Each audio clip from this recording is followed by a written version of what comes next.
একি আমি এরকম হঠাৎ নির্জন অন্ধকার জায়গায় চলে আসলাম কি করে? আর আমার গা হাত পা এরকম ঠান্ডা বরফের মতো কেন? একি আমি এরকম ভূতের মতো দেখতে হয়ে গেলাম কি করে? আমার সঙ্গে এসব কি হচ্ছে?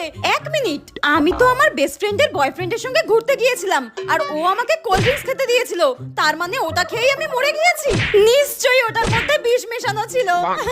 আমার আগেই বোঝা উচিত ছিল বেস্ট ফ্রেন্ডকে যখন ধোকা দিতে পারে তখন আমাকেও ধোকা দিতে পারে।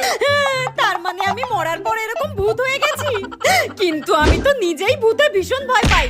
এক মিনিট, আমি তো নিজেই ভূত হয়ে গেছি, তাহলে আমি কেন এখন ভূতকে দেখে ভয় পেতে যাব? মরেই যখন গেছি আর একবার যখন ভূত হয়েই গেছি, তাহলে কেন না মানুষদেরকে ভয় দেখানো যাক, কারণ এখন তো আমিই এখানকার ভূতেদের রানী।